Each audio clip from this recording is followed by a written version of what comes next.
Ice level notes में आपका हार्दिक स्वागत। यूपीसीसी इन हिंदी। और आज हमारा टॉपिक है राजस्थान का एकीकरण।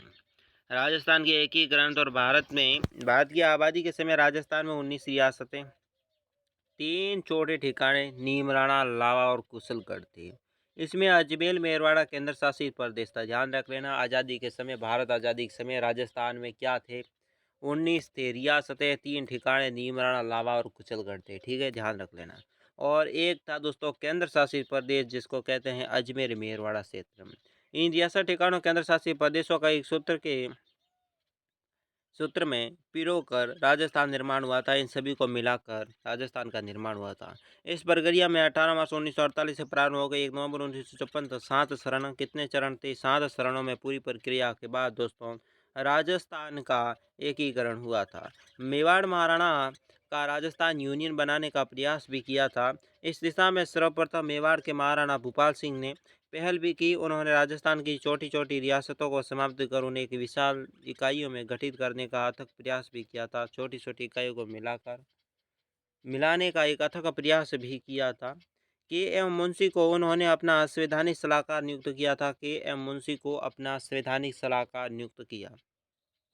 प्रथम सम्मेलन में उन्होंने 25 और 26 जून 1946 को राजस्थान की गुजरात मालवा के राजाओं के सम्मेलन उदयपुर में एकत्रित किया था। यानी एक सम्मेलन कहाँ बुलाया था? उदयपुर में बुलाया था। ओके। उसके बाद इस सम्मेलन में 22 राजा महाराजा उपस्थित थे। कितने महाराजा राजा उपस्थित थे? 22। महाराजा भूपाल सिंह ने 25 और 26 जून 1946 को आयोजित किए गए सम्मेलन में मुख्य उद्देश्य क्या उद्देश्य था? राजस्थान, गुजरात और मालवा के छोटे छोटे छोटे बड़े राज्यों को मिलाकर एक बड़ी इकाई यानी राजस्थान यूनियन बनाने की सबसे बड़ी उनकी एक ही उनका काम था। उन्होंने नियुक्त किए गए अपने संवैधानिक सलाहकार के मुंशी की सलाह पर उक्त राजाओं का एक सम्मेलन 23 मई 1947 को उदयपुर में आमंत्रित कर महाराजा भूपाल सिंह ने सम्मेलन को राजाओं की चेतावनी दी कि हम लोगों ने मिलाकर अपनी रियासतें यूनियन नहीं बनाएंगे। बनाई तो सभी रियासतों जो प्रांत के समक्ष नहीं है, यानी कि समकक्ष दोस्तों नहीं है, इसलिए हम एक यूनियन नहीं बनाएंगे। उन्होंने मना किया, पर निश्चित रूप से समाप्त हो जाएगा। के एम मुंशी ने भी इस सम्मेलन में महाराजा की योजना पर जोरदार समर्थन भी दी दोस्तों किया था। इसके बाद फलस्वरूप जोधपुर और बीकानेर आदि बड़ी रियासतों को छोड़कर शेष सभी रियासतों का सिद्धांत के रूप में योजना को शरीक होना स्वीकार कर लिया। इस सम्मेलन का प्रस्ताव राजस्थान यूनियन विधान तैयार करने के लिए एक समिति यानी काउंसिल ऑफ एक्शन का गठन भी किया था। काउंसिल ऑफ एक्शन का गठन भी किया गया था। समिति ने राजाओं व उनके प्रतिनिधियों में 14 फरवरी 1948 को यह सम्मेलन किया था। सम्मेलन में यूनियन के विधायकों का प्रारूप भी तैयार किया था। तो इस प्रारूप में 7 चरण में प्रथम चरण में दोस्तों मत्स्य संघ था। तिथि 18 मार्च 1948। शामिल होने वाली रियासत थी अलवर, भरतपुर, फिर धौलपुर, फिर करौली। करौली के बाद दोस्तों नीमराणा ठिकाना। भारत सरकार ने 27 फरवरी 1948 को अलवर, भरतपुर, धौलपुर, करौली के एक नए राज्य का निर्माण करने का प्रस्ताव रखा था। महाभारत काल में इस क्षेत्र में मत्स्य प्रदेश कहा जाता है। क्या कहा जाता है? मत्स्य प्रदेश है। इस आधार पर मत्स्य संघ का नाम रखा गया। मत्स्य संघ भी इसका नाम रखा गया। क्षेत्रफल में लगभग 12,000 किलोमीटर में जनसंख्या 18 लाख और जनसंख्या थी 18 लाख और वार्षिक आय 2 करोड़ रुपए थी। वार्षिक आय कितनी थी? 2 करोड़ रुपए। राजधानी अलवर रखी गई। प्रधानमंत्री शोभाराम कुमावत बने थे और राज प्रमुख बने थे धौलपुर के शासक उदयभान सिंह। और दोस्तों राज प्रमुख करौली के राजा बने थे मत्स्य का नामकरण कन्हैया लाल, माणिक्य लाल, लाल मुंशी और दोस्तों इसके सुझाव पर रखा गया था। उद्घाटन किया गया था केंद्रीय मंत्री एन वी गौडकिल के द्वारा। इसका उद्घाटन किया गया। मंत्रियों के अन्य सदस्य भोलानाथ अलवर श्री युगल किशोर चतुर्वेदी और फिर भरतपुर के सिरंजीलाल शर्मा को इन अन्य मंत्रियों और करौली के डॉक्टर मंगल सिंह धौलपुर के साथ सम्मिलित थे। प्रशासन के रूप में आईसीएस अधिकारी को लगाया गया था। आईसीएस नाम के अधिकारी को लगाया गया था। द्वितीय शरण शुरू हो जाता। प्रथम शरण के बाद राजस्थान संघ के नाम से 25 मार्च 1948 को स्थिति को ये शुरू हुआ था। शामिल होने वाली रियासतें थी बांसवाड़ा, बूंदी, डूंगरपुर, झालावाड़, कोटा, प्रतापगढ़, टोंक, किशनगढ़, शाहपुर। रियासत कुशलगढ़ ठिकाना प्रदेश राजस्थान शब्द की पहली बार जुड़ा हुआ शब्द माना जाता है। इसकी राजधानी कोटा रखा गया। प्रधानमंत्री गोकुल लाल असाबा शाहपुरा के थे, उन्हें बनाया गया। राज प्रमुख कोटा नरेश भीम सिंह को बनाया गया था। उद्घाटन 25 मार्च 1948 को केंद्रीय मंत्री एन वी गौडगिल की अध्यक्षता में किया गया था। राजस्थान का तीसरा चरण शुरू हो जाता है, जिसे कहते हैं संयुक्त राजस्थान। संयुक्त राजस्थान बना था। तिथि 18 अप्रैल 1948 को। शामिल होने वाली रियासतें उदयपुर शामिल थी। राजस्थान संघ और पूर्व संघ में उदयपुर रियासत का विलय कर संयुक्त राजस्थान का निर्माण किया गया था। पंडित जवाहरलाल नेहरू ने इसका क्या किया था, उद्घाटन किया था, पंडित जवाहरलाल नेहरू ने। मारवाड़, मेवाड़ और भोपाल सिंह राज प्रमुख व माणिक्यलाल वर्मा प्रधानमंत्री बने थे और उदयपुर को इस नए राज्य की राजधानी बनाई गई थी और कोटा महाराज भीम सिंह को उप राज प्रमुख बनाया गया था।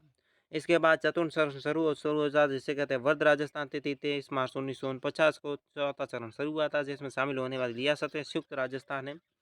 संयुक्त राजस्थान में जयपुर, जयपुर के बाद दोस्तों जोधपुर, जोधपुर, बीकानेर, जैसलमेर, ये 4 रियासतें संयुक्त राजस्थान में जोड़ी गई थी। 30 मार्च 1950 को जोधपुर, जयपुर, जैसलमेर और बीकानेर रियासत का विलय होकर वर्ध राजस्थान संघ बना था। कौन सा संघ बना था? वर्ध राजस्थान। यही राजस्थान की स्थापना दिन माना जाता है। देशी रियासतें जोधपुर, जयपुर, जैसलमेर और बीकानेर का विलय करने के बाद तत्कालीन भारतीय सरकार 30 मार्च 1949 को वर्ध राजस्थान संघ का निर्माण किया गया, जिसका उद्घाटन भारत सरकार के तत्कालीन रियासत गृह मंत्री सरदार वल्लभ सिंह पटेल गृह मंत्री है, इन्होंने दोस्तों इसकी विलय किया था। हालांकि अभी तक 4 देशी रियासतों का विलय होना बाकी है, मगर इस विलय में इतना महत्व नहीं दिया, क्योंकि ये रियासतें बसी हुई थी जो पहले चरण में मत्स्य संघ के नाम से स्वतंत्र भारत में विलय हुई थी, मत्स्य संघ के नाम से। जयपुर महाराज सवाई मान सिंह ने आजीवन राज प्रमुख, उदयपुर और महाराणा भूपाल सिंह को राज प्रमुख, कोटा के महाराणा भीम सिंह को उप राज प्रमुख और हीरालाल शास्त्री को प्रधानमंत्री बनाया था। हीरालाल शास्त्री को क्या बनाया था? प्रधानमंत्री बनाया था। पीसी सत्यनारायण राव की अध्यक्षता में गठित कमेटी की सिफारिश पर जयपुर में राजस्थान की राजधानी घोषित की गई। जयपुर को राजस्थान की राजधानी घोषित की गई। हाईकोर्ट जोधपुर में, शिक्षा विभाग बीकानेर में और खनिज और कस्टम एक्सरसाइज विभाग उदयपुर में और वन और सहकारी विभाग कोटा में और एवं कृषि विभाग भरतपुर में रखने का निर्णय भी लिया गया।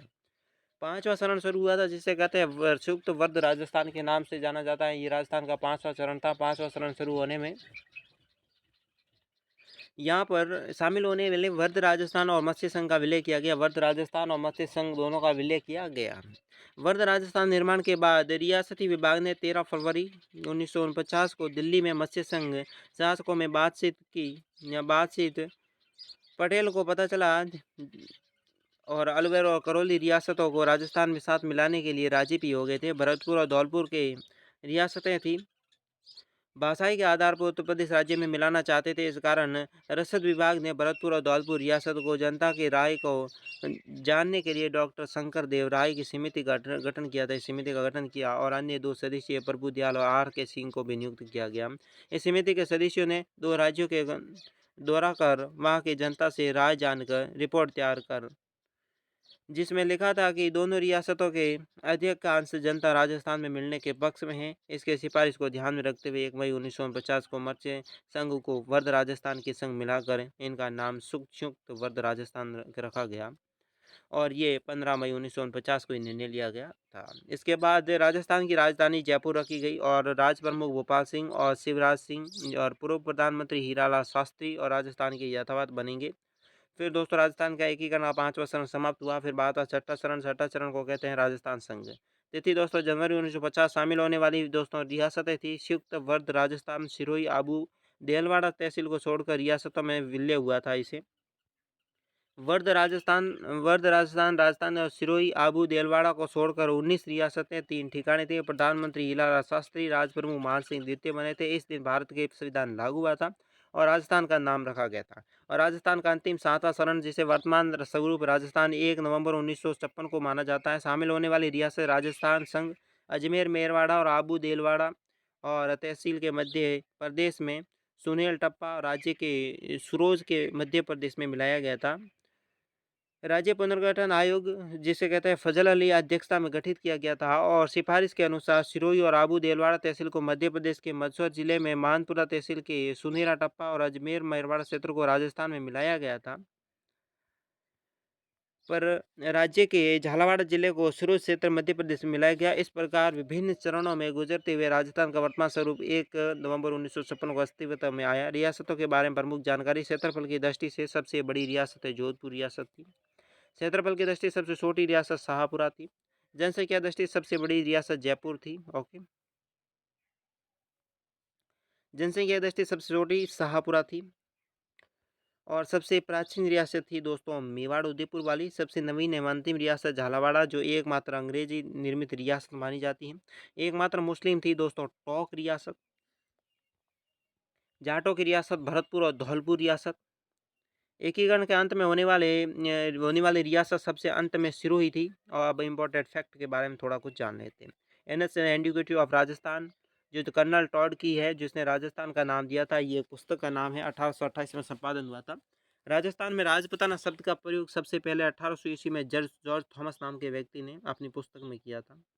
राजस्थान का निर्माण 18/3/1948 से प्रारंभ होकर 1/11/1956 को पूरा हुआ था। इस एकीकरण के शासन में 8 वर्ष 5 माह 14 दिन का समय लग गया था। 8 वर्ष 5 माह 14 दिन।